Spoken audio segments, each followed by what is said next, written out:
আসসালামু আলাইকুম বন্ধুরা। আজকে আমরা দেখবো আমাদের এখানকার সবথেকে বড় একটা মসজিদ দেখবো। এখানে আপনার হচ্ছে তাবলিগ জামাত, এখান থেকে বহু দূর দূর থেকে আপনার এখানে আপনার হচ্ছে তাবলিগ আসে। এখানে আপনার তাবলিগ জামাত হয়। এখানে আপনার সবথেকে বড় মসজিদ। এই মসজিদটা চলুন আপনাদেরকে সম্পূর্ণ দেখাচ্ছি। কত সুন্দর একটা মসজিদ, মাশাআল্লাহ। আপনাদেরকে মসজিদটা পুরো ভিতরটা আপনাদেরকে দেখাবো। ভিডিওটা যদি আপনাদের ভালো যদি লাগে তাহলে চ্যানেলটিকে সাবস্ক্রাইব করে দিবেন, আর লাইক করবেন, কমেন্ট করবেন। কে কোথা থেকে কমেন্ট করছেন জানাবেন, কে কোথা থেকে ভিডিওটা দেখছেন জানাবেন আমাকে। আর এরকম নতুন নতুন আরও অনেক গুরুত্বপূর্ণ ভিডিও পেতে চ্যানেলটিকে সাবস্ক্রাইব করে রাখবেন, অবশ্যই সাবস্ক্রাইব করে রাখবেন। তাতে আপনাদের একটা লাইকে, আপনাদের একটা ভালোবাসার জন্য আমরা আরও ভিডিও বানাতে সহজ হবে। তো চলুন আপনাদেরকে দেখাচ্ছি ভিডিওটা।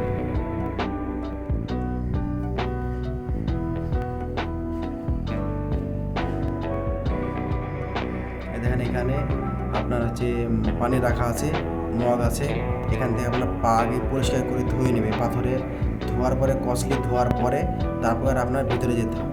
ভিতরে যাওয়ার পরে ওখানে জায়গা দেখাচ্ছে আপনাদেরকে। আপনারা দেখুন ছোটো ছোটো কালো কালো পাথর লাগানো আছে। সেই পাথরে আপনারা গুললে, পায়ের গুললি সব পরিষ্কার করে এদিকে আপনার বাথরুম চলে গেল। পায়েরগুলি পরিষ্কার করে পানিতে মগের পানি দিয়ে পরিষ্কার করার পরে আপনার এখানে ওজুখানাতে যেতে হবে। এই দেখেন দুই পাশে ট্যাপ লাগানো আছে। দেখেন কত মানুষ, হাজার হাজার মানুষ এখানে আপনারা উজু করতে পারবেন। এই সাইডে, ও সাইডে, দু সাইডে দেখেন, দু সাইডে আপনার হচ্ছে উজু করার ট্যাপ লাগানো আছে। দেখেন কত মানুষ মানে উজু করতে পারবে একসঙ্গে। তবে সামনে চলে না, সামনে দেখাচ্ছে আপনাদেরকে আরও একটা জায়গা। ওখানে আপনারা চিমনি বসে বসে ট্যাপ ছাড়াই আপনারা খোলামেলা পানিতে উজু করা যায়। এরকম একটা সিস্টেম করা আছে দেখেন সামনে।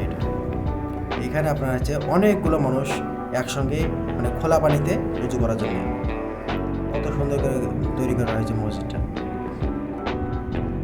দেখেন তারপরে এইদিকে দেখেন আপনার হচ্ছে ঠান্ডা পানি, গরম পানি, এমনি নর্মাল পানি, তার জন্য একটা মেশিন বসানো আছে এখানে। দেখেন একটা নর্মাল মেশিন বসানো আছে।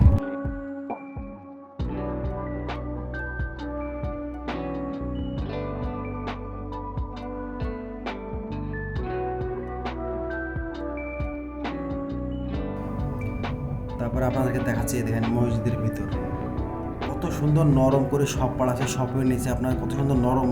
এইখানে নামাজ পড়লে আপনার যারা বয়স্ক মানুষ হলে, যার হাঁটুতে ব্যথা যদি থাকে, তাও এখানে নামাজ পড়লে কোনো সমস্যা নাই। সব তুলতুলে নরম নরম পঞ্চ দিয়ে আছে। তারপর আপনার সব পাতা আছে। দেখেন কত সুন্দর করে মানে পরিষ্কার পরিচ্ছন্ন চিকচাক। দেখেন কত মানুষ একসঙ্গে কাতারে নামাজ পড়ে।